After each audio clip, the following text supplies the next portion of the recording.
replongé dans l'ambiance enfumée d'un bistrot français des années 1970, où les nappes à carreaux Vichy, les carafes de vin rouge et les classiques réconfortants étaient rois.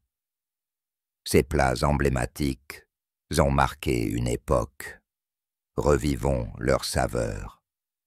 Dans les années 1970, impossible d'entrer dans un bistrot français sans apercevoir des steaks frites sur au moins la moitié des tables. Un steak parfaitement saisi, souvent une entrecôte ou un faux filet, accompagné de frites dorées et coupées à la main. C'était simple, satisfaisant et profondément français. Le steak était traditionnellement cuit à point, et nappé d'une noix de beurre, aux herbes ou d'une cuillerée de sauce au poivre. Les frites étaient croustillantes dans de la graisse de bœuf ou de l'huile d'arachide et servies bien chaudes en tas. Ce plat n'était pas une question d'éclat, mais de technique, de timing et de qualité des ingrédients. Les cuisines des bistrots maîtrisaient l'équilibre entre rustique et raffiné, et le steak frites était leur toile de fond. Il était particulièrement apprécié des étudiants, des voyageurs et des locaux en quête d'un repas copieux et sans chichi. Bien qu'il soit encore servi aujourd'hui, dans les années 1970,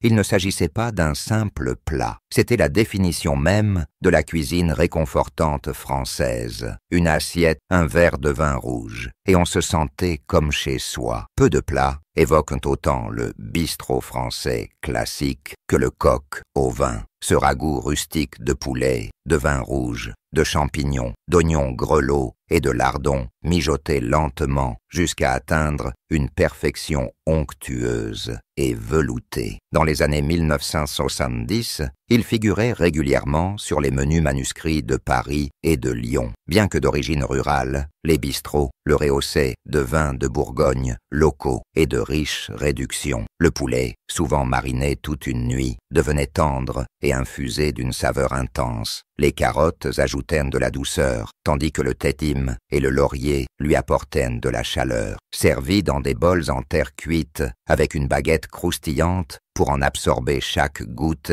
il était à la fois convivial et raffiné. Le coq au vin était une célébration de la cuisson lente et de la fierté régionale, ce qui en faisait un plat apprécié des touristes comme des habitués. Alors que la nouvelle cuisine commençait à se démocratiser dans les restaurants haut de gamme, les bistrots s'accrochaient à ce classique profond et velouté, et personne ne s'en plaignait. C'était une âme dans l'assiette, servie avec soin, et toujours meilleure le deuxième jour. Bien avant que le brunch ne devienne tendance, la quiche lorraine était déjà un incontournable des bistrots. Dans les années 1970, chaque café de quartier proposait sa version. Une pâte feuilletée beurrée, garnie de lardons fumés, d'une crème anglaise onctueuse et de la juste dose de gruyère. Servie tiède ou à température ambiante, elle était souvent accompagnée d'une salade frisée arrosée d'une vinaigrette acidulée. Originaire d'Alsace-Lorraine, ce plat s'est popularisé dans toute la France, notamment auprès des amateurs de bistrot en quête de gourmandise, mais raffiné. Il était également apprécié des artistes, des étudiants et des professionnels en quête d'un déjeuner copieux et abordable. L'équilibre entre croûte feuilletée et garniture crémeuse était un rêve de texture, et la quiche était élégante, sans effort excessif, alors que d'autres variétés de quiches émergeaient, aux épinards, à la tomate, aux fruits de mer. La Lorraine est restée la référence. Elle incarnait l'essence même de la cuisine de bistrot. Des ingrédients simples, sublimés par la tradition et la précision. Ensuite, un plat qui est arrivé à votre table bouillonnant, doré et garni de fromage, que vous avez dû casser avec votre cuillère. Existe-t-il quelque chose de plus typiquement bistrot qu'une soupe à l'oignon française, servie bien chaude dans un bol en céramique? Dans les années 1970,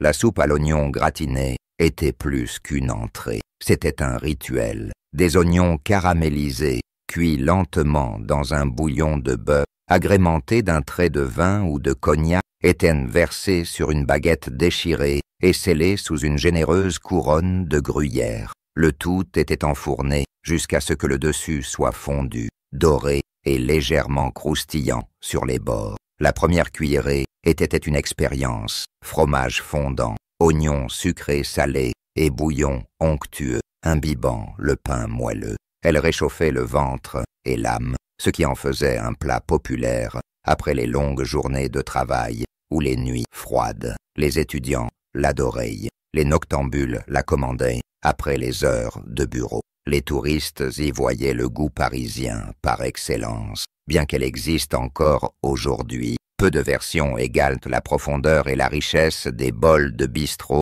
des années 1970, où la saveur se développait lentement, sans précipitation. Dans les années 70, commander des escargots de Bourgogne était un véritable rite de passage. Servis dans leurs coquilles ou dans des plateaux en céramique spéciaux, ces escargots de Bourgogne dodus étaient baignés dans un beurre à l'ail et au persil et bouillonnaient de gourmandise. Les convives utilisèrent de fines pinces pour saisir la coquille et une minuscule fourchette à 2 dents pour en extraire l'escargot, un défi parfois difficile, mais toujours récompensé. Le beurre, imbibé de baguettes croustillantes, était tout aussi apprécié que les escargots eux-mêmes. Ce plat originaire de Bourgogne était adopté par les bistrots du monde entier comme un symbole d'élégance d'antan. Dans les années 70, il devint particulièrement populaire auprès des touristes américains qui découvraient la vraie cuisine française. Les locaux, quant à eux, le savouraient tout aussi souvent, généralement accompagné d'un verre de vin blanc frais et d'une longue conversation. Bien qu'aujourd'hui on le considère souvent comme exotique, dans la France des années 1970, c'était un plat réconfortant, vert, à l'ail et plein de charme. Avez-vous déjà goûté aux escargots ou oseriez-vous les déguster grésillants au beurre et à l'ail? Dites-le nous dans les commentaires. Tendrée, crémeuse et subtilement aromatique, la blanquette de veau était un incontournable des menus de bistrot des années 1970. Ce ragoût de veau blanc classique se distinguait des plats plus profonds et gorgés de vin qui font la renommée de la France. Au contraire, il était pâle, onctueux et délicatement parfumé de poireaux, carottes, oignons et d'une sauce blanche veloutée à base de jaune d'œuf, de crème et d'une touche de citron. Le veau était poché délicatement pour rester tendre et moelleux, sans jamais brunir. Servi avec du riz blanc ou des nouilles au beurre, c'était le genre de plat réconfortant, sans être envahissant. Les convives appréciaient son élégance et sa sobriété, et c'était souvent le plat de prédilection pour le déjeuner du dimanche ou les occasions spéciales. Une pincée de persil sur le dessus lui donnait juste ce qu'il fallait de fraîcheur, bien qu'aujourd'hui, on la voit rarement en dehors des brasseries traditionnelles. Dans les années 1970, la blanquette était un symbole de finesse artisanale, le genre de plat que votre grand-mère aurait pu préparer, mais que le bistrot présentait avec panache. Ensuite, nous plongeons dans un plat qui crépitait de flammes avant même d'atteindre votre assiette. Dans les années 1110, rien n'incarnait mieux le plaisir de bistrot que le canard à l'orange. Un canard rôti nappé d'un glaçage sucré aux agrumes, aussi savoureux que savoureux. Le canard était rôti jusqu'à ce que sa peau soit dorée et croustillante, puis agrémentée d'une sauce à base de jus d'orange, de sucre, de vinaigre et souvent d'un trait de grand marnier ou de cointreau. Le glaçage était acidulé, légèrement amer et profondément aromatique, mettant parfaitement en valeur la richesse du canard. Parfois flambé à table, ce plat était autant une question de performance que de saveur. Originaire de la cuisine royale, il a trouvé une seconde vie dans les bistrots dans les années 1570, époque à laquelle les convives français recherchaient à la fois réconfort et raffinement. Servi avec des pommes duchesses ou des carottes glacées, il était un incontournable sur tous les menus, bien que considéré aujourd'hui comme un peu rétro. Le canard à l'orange était alors le summum du chic, surtout accompagné d'un vin rouge intense et de bougies scintillantes sur des nappes à carreaux Vichy. Rien ne donnait plus l'impression d'être chez soi dans un bistrot qu'un plat bouillonnant de gratin dauphinois arrivant à table. Dans la France des années 1970, ce gratin de pommes de terre crémeux était un accompagnement très apprécié et parfois même l'attraction principale. De fines tranches de pommes de terre étaient disposées dans un plat beurré, baigné de crème assaisonnée de muscade et d'ail, puis cuite lentement, jusqu'à ce qu'elle soit tendre, dorée et légèrement croustillante. Pas de fromage, pas de raccourci, juste une saveur pure et riche, issue d'ingrédients simples. Les bistrots le servaient souvent avec des viandes rôties ou des saucisses, et certains le commandaient seul, avec une salade et du pain. Le secret, un feu, beaucoup de patience et des produits laitiers de qualité. Contrairement à la tendance moderne à tout ajouter au fromage, le gratin dauphinois original privilégiait l'équilibre et l'élégance. Dans les années 1970, c'était l'un des accompagnements les plus demandés dans les restaurants parisiens, comme provinciaux.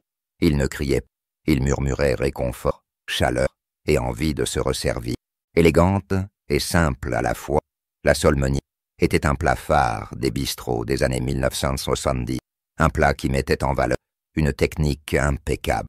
Un délicat filet de sauce, légèrement enfariné, était poêlé au beurre et servi avec une sauce au beurre noisette, du jus de citron et une pincée de persil. Le nom meunière, littéralement à la meunière, faisait référence à la légère couche de farine qui donnait au poisson un croustillant subtil, servi avec des pommes de terre vapeur ou des haricots verts. Ce plat était prisé par les convives en quête d'un plat plus léger que la viande rouge, mais tout aussi riche en saveur. La sauce au beurre imprégnait l'assiette, rendant chaque bouchée délicieuse. Bien qu'elle fût issue de la haute gastronomie, les bistrots l'adoptèrent fièrement et le firent avec brio. Dans les années 1970, la solmenière était souvent le plat de prédilection des soirées en amour, des déjeuners d'affaires et des repas de famille. Bien préparée, elle n'avait pas besoin de fin. C'était une simplicité absolue, l'un des choix les plus audacieux de la carte des bistrots des années 1970. Le boudin noir aux pommes associait un boudin noir onctueux à des pommes sautées pour un contraste à la fois terreux, sucré et inoubliable. Onctueux, foncé et assaisonné d'oignons et d'épices, le boudin était généralement poêlé jusqu'à ce qu'il soit croustillant sur les bords. Des tranches de pommes acidulées, attendries au beurre et parfois relevées de calvados, équilibraient l'intensité du boudin avec éclat et mordant. Ce plat était particulièrement répandu dans le nord de la France, et sa présence dans les bistrots urbains offrait aux citadins un avant-goût de la tradition rurale. C'était un plat polarisé. On l'adorait ou on ne l'adorait pas, mais ceux qui l'adoraient ne jugeaient que par accompagné de purée de pommes de terre ou de lentilles. Le boudin noir aux pommes était une bombe de saveur avant même que ce terme n'existe. Et s'il est plus difficile à trouver aujourd'hui, dans les années 1960, c'était un favori discret, un plat réservé aux connaisseurs. Et vous, goûteriez-vous le boudin noir ou préférez-vous le steak frites pour toujours? Dites-le nous dans les commentaires. Dans les années 1970, le lapin à la moutarde, était un classique apprécié qui mettait en valeur la cuisine française traditionnelle. De tendres morceaux de lapin étaient braisés lentement au vin et badigeonnés de moutarde de Die, souvent agrémentés de crème fraîche ou d'une touche de beurre pour en relever le pic. Ce plat, à la fois terreux et aromatique, était servi avec des tagliatelles au beurre, des pommes de terre vapeur ou du pain croustillant pour absorber jusqu'au dernier filet de cette sauce acidulée et veloutée. Le lapin était une viande courante, mais savoureuse et abordable, ce qui en faisait un incontournable des bistrots, surtout dans les petites villes et les quartiers ruraux. Si aujourd'hui le lapin peut paraître exotique, dans la France des années 70, il était aussi familier que le poulet. La sauce moutarde ajoutait une saveur prononcée, ce qui en faisait l'un des plats les plus affirmés et réconfortants de la carte. Le lapin à la moutarde relevait moins de la nouveauté que d'une technique ancestrale, un plat qui persistait longtemps après la dernière bouche. Version française du hachis parmentier. Le hachis parmentier était le plat réconfortant par excellence des bistrots des années 1970, nommé en hommage à Antoine Parmentier, l'homme qui a popularisé la pomme de terre en France. Il associait du bœuf haché assaisonné ou des restes de rôti à une purée de pommes de terre crémeuse, le tout disposé en couches dans un puis cuit au four jusqu'à ce qu'il soit doré et croustillant, souvent garni de fromage ras et servi avec une petite salade. Il était nourri et infiniment satisfaisant. Ce plat était très apprécié des femmes, des étudiants et de tous ceux qui avaient envie d'un repas nostalgique et fait maison à petits. Certaines verront ajoutaient de l'ail, des œufs ou même un trait de vin à la viande pour plus de saveur. Bien qu'il fût rarement présent sur les cartes des restaurants gastronomiques, le hachis parmentier était toujours le bienvenu au bistrot, servi chaud, pétant et meilleur à la cuillère. C'était le goût des restes bien. Et dans une décennie où la tradition régnait encore en mer, ce plat humble a acquis un statut culte. Mais si vous pensiez que c'était réconfortant, attendez de voir le plat suivant, feuilleté et enroulé autour de fromage crémeux ou de champignons, feuilleté, beurré et crémeux. Le feuilleté au fromage était un apéritif ou un plat laiteux très apprécié dans les bistrots français des années 1160. Ces feuilletés dorés, souvent carrés ou en forme de croix, étaient garnis de gruyère, de condé ou d'un mélange de fromage frit, parfois accompagné de champignons, de jambon ou d'ailes, jusqu'à ce qu'ils soient croustillants et doux. Ils sortaient du four avec un cœur fond et un arôme irrésistible. Servis avec une poignée de salade et une vie, ils atteignaient l'équilibre parfait entre gourmandise et accessibilité. Dans les années 1960, ce plat était particulièrement apprécié des jeunes professionnels et des couples lors de soirées en amont, élégants sans être compliqués, riches sans être lourds. Les feuilletés laissaient également libre cours à la créativité des chefs, en adaptant les garnitures aux ingrédients au fil du temps. Ils ont été remplacés par des entrées plus rapides ou des gratins plus copieux, mais leur héritage perdure dans les vieux menus et dans les souvenirs des convives qui savaient que le fromage enveloppé dans une pâte pouvait être le ou le point culminant de tout bon repas. L'un des plats les plus audacieux et traditionnels de toute carte de bistrot des années 70 était la tête de veau, servie avec une sauce gribiche acidulée, composée de moutarde, d'herbes, de capre et de cornichons. Véritable expression de la cuisine du nez à la queue, la tête de veau était mijotée jusqu'à tendreté, souvent roulée et tranchée comme un rôti, ou servie en morceaux, conservant sa texture gélatineuse. Pour beaucoup, c'était un goût acquis, mais auquel les gourmets passionnés ne juraient que par lui.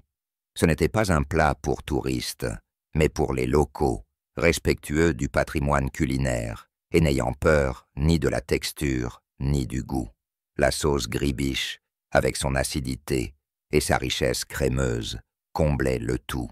Généralement servie avec des pommes de terre vapeur ou des lentilles, la tête de veau était un sujet de conversation, un souvenir impérissable et, pour certains, un favori. Bien que rarement vu aujourd'hui, il était autrefois la fierté des bistrots traditionnels, preuve que rien n'était gaspillé et que tout pouvait être rendu délicieux entre des mains françaises. Dans les années 70, la brandade de morue a introduit les saveurs du sud de la France dans les bistrots du pays. Cette émulsion crémeuse de morue salée, d'huile d'olive, d'ail et de purée de pommes de terre était chaude, onctueuse et délicieusement savoureuse. Originaire de Nîmes et du Languedoc, elle était traditionnellement servie avec du pain grillé, des olives noires ou une simple salade verte. La morue salée réhydratée était émiettée et incorporée à une purée de pommes de terre, lentement émulsionnée avec de l'huile d'olive jusqu'à obtenir une texture légère mais onctueuse. D'origine modeste, elle avait pourtant, lorsqu'elle était bien préparée, un goût de luxe côtier. Dans les bistrots, c'était une entrée réconfortante, voire un plat principal, surtout pendant le carême ou pour ceux qui évitaient la viande rouge. Sa popularité dans les années 1970 tenait en partie à son équilibre, rustique, nourrissante et pourtant pleine de caractère. Aujourd'hui, on ne la trouve que dans les cuisines traditionnelles du Sud ou les brasseries à l'ancienne, mais à l'époque, la brandade de morue était un plat qui incitait à la détente et à la dégustation. Et vous, essayez-vous la tête de veau ou préférez-vous la pâte feuilletée au fromage? Partagez votre classique préféré dans les commentaires. Audacieux, saumâtre et indéniablement français, les rognons à la moutarde, des rognons de veau ou d'agneau nappés d'une onctueuse sauce moutarde, étaient un classique audacieux des menus de bistrot des années 1970. Les rognons étaient soigneusement nettoyés, tranchés et saisis rapidement pour conserver leur tendreté. Puis venait la vedette, une sauce piquante à la moutarde de Dijon, enrichie de crème et parfois de cognac, généreusement versée sur la viande. Servi avec du riz ou de la purée de pommes de terre, ce plat débordait de saveur et de caractère. Il était particulièrement apprécié des convives plus âgés et des gourmets aventureux qui appréciaient les abats bien cuisinés. À une époque où les bistrots célébraient encore la cuisine du nez à la queue, c'était un classique, loin d'être une curiosité. La sauce apportait un équilibre, épicée, onctueuse et suffisamment onctueuse pour dompter les rognons riches en fer. Si ce plat a perdu de sa saveur avec les goûts modernes, il était autrefois un incontournable des repas populaires et des déjeuners dominicaux. Entre de bonnes mains, les rognons étaient plus que comestibles. Ils étaient exquis et méritaient un verre de rouge et une seconde portion. Considérez-le comme la version française des rouleaux de saucisses. Le saucisson en croûte était une spécialité de l'époque des bistrots, qui enveloppait une épaisse saucisse à l'ail dans une pâte feuilletée et la faisait dorer au four. Dans les années 70, il était fréquemment servi en entrée chaude ou en plat principal léger, souvent coupé en portions généreuses et servi avec une cuillerée de moutarde de Dijon ou des lentilles. La saucisse, généralement fumée ou grossièrement hachée, offrait une saveur riche et savoureuse, tandis que la pâte ajoutait du croquant et de la gourmandise. Les bistrots les présentaient souvent sur le comptoir, dorés et brillants, à côté de croques et de quiches, tentant les passants à l'heure du déjeuner. C'était un plat réconfortant aux accents gourmands, une saveur rustique et une forme élégante. Bien que similaire au pâté en croûte, cette version omettait l'aspic et mettait l'accent sur la chaleur et la générosité. Aujourd'hui, c'est une rareté, mais dans les années 70, le saucisson en croûte était le genre de plat qui disparaissait dès qu'il arrivait sur la table, surtout avec un verre de vin de la maison. Fraîche, parfumée et bercée par la mer, les moules marinières étaient un plat de bistrot emblématique des années 1970 qui apportait la côte atlantique jusque dans votre assiette, cuites à la vapeur, dans du vin blanc, des échalotes, de l'ail et des herbes, parfois avec un filet de crème. Les moules étaient servis bien chaudes dans de grands pots noirs. Les bistrots les empilaient généreusement, offrant des portions généreuses accompagnées de frites dorées et de pain croustillant à volonté. Leurs arômes, vin, air marin et beurre, suffisaient à mettre l'eau à la bouche. Populaire à Paris, mais d'origine normande et bretonne, ce plat offrait un équilibre parfait, léger mais riche, rustique et raffiné. Assez décontracté pour un dîner en semaine, il était assez impressionnant pour un dîner en amoureux. On sirotait du vin blanc frais et on dévorait les moules, les manches retroussées. Bien qu'il soit encore servi aujourd'hui, il était particulièrement apprécié dans les années 1970, lorsque les Français se tournaient vers la cuisine côtière traditionnelle. Les moules marinières n'étaient pas seulement un plat, c'était une expérience. Notre prochain favori de bistrot est riche, gélatineux et servi froid, mais il régnait autrefois fièrement sur l'assiette de charcuterie. Ce n'était pas seulement un plat, c'était une expérience. Autrefois symbole d'économie et de tradition, les pieds de porc étaient un mets prisé dans les bistrots des années 1970. Ces morceaux riches en gélatine étaient cuits lentement jusqu'à tendreté, puis servis grillés, panés ou frais en gelée. La version la plus populaire était les pieds de porc panés, où les pieds étaient désossés, pressés, panés et poêlés, jusqu'à ce qu'ils soient croustillants à l'extérieur et fondants à l'intérieur. Servis avec de la moutarde, des lentilles ou des pommes de terre. Ils offraient une saveur riche et charcutière, et une texture qui divisait les convives. Certains l'adoraient, d'autres le rejetaient. Pour ceux qui ont grandi avec la cuisine rustique, c'était une véritable cuisine de l'âme, savoureuse, durable et profondément satisfaisante.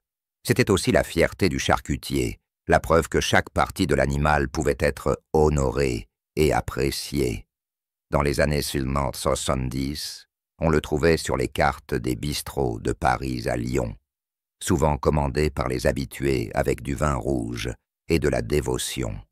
Bien qu'il soit plus rare aujourd'hui, le pied-d'air de porc reste un clin d'œil nostalgique aux racines culinaires françaises, sans complexe, riche et plein de caractère. Savoureux, aromatique et gourmand, le poulet chasseur était un incontournable des bistrots des années 70. Ce plat copieux se composait de morceaux de poulet dorés au beurre, puis mijotés dans une sauce rustique aux champignons, au vin blanc, aux tomates, aux échalotes et aux herbes fraîches, comme l'estragon ou le persil. On disait que c'était le genre de repas qu'un chasseur pouvait préparer en forêt, avec ce qu'il ramassait: champignons de la forêt, vin de la fiole et volailles des champs. Servi avec du riz ou des nouilles au beurre, il était riche sans être lourd, avec juste ce qu'il fallait d'acidité du vin et de la tomate pour trancher la base salée. Dans les années 70, c'était le plat réconfortant par excellence des saisons froides, apprécié des familles comme des convives solitaires. Ses saveurs complexes et sa viande tendre le rendaient profondément satisfaisant, sans nécessité de fantaisie. Le poulet chasseur était la cuisine de bistrot à son meilleur, sans prétention, copieuse et pleine d'histoire. Avez-vous déjà goûté au poulet chasseur? Ou est-ce que vous aimeriez revisiter ce plat riche et rustique? Dites-le nous dans les commentaires. Dans la France des années 1970, un cassoulet bouillonnant était un véritable spectacle, servi directement sorti du four dans son plat en terre cuite, la croûte fendue révélant de riches trésors cachés. Ce ragoût légendaire du Sud-Ouest était composé de haricots blancs, de confites de canard, de poitrine de porc, de saucisses et parfois d'agneau, disposés en couches et mijotés lentement avec de l'ail et des herbes, jusqu'à ce que les saveurs se marient et que le dessus devienne croustillant.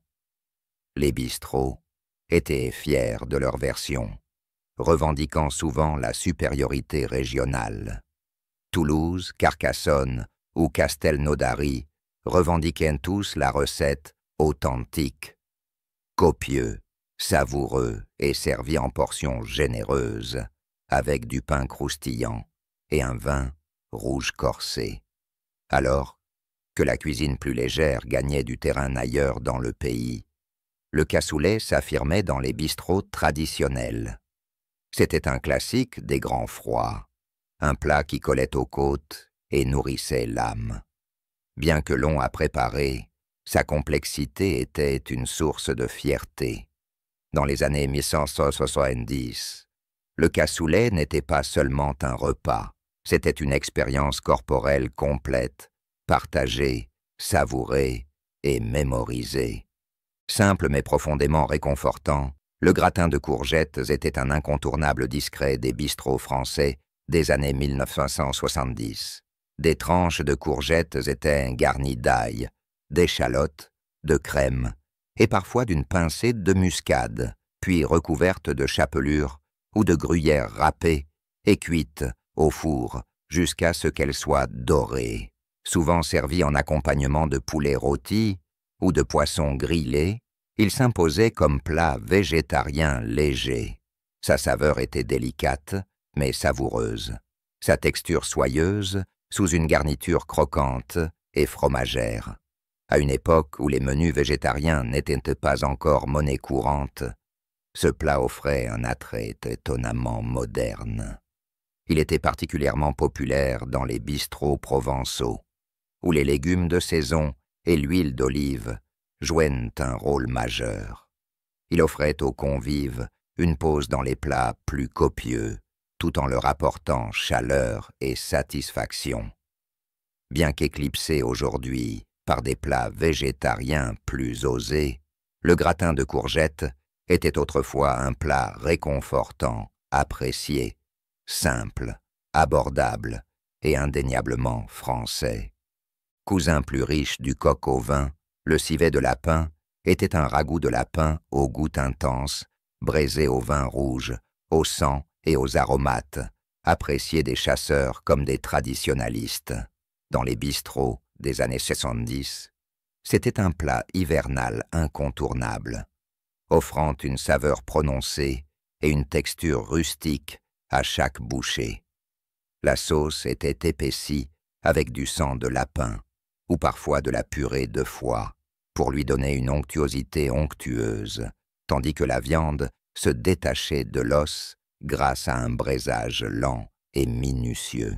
Il était généralement parfumé de baies de genièvre, de laurier, de carottes et d'échalotes, et servi avec de la purée de pommes de terre, des nouilles ou de la polenta. Bien qu'il ne soit pas pour les âmes sensibles, le civet était vénéré par les générations plus âgées qui appréciaient son lien profond avec le terroir et la tradition française. Sans être tape à l'œil, il était chargé d'histoire et de saveur. Aujourd'hui, on le trouve rarement sur les cartes modernes.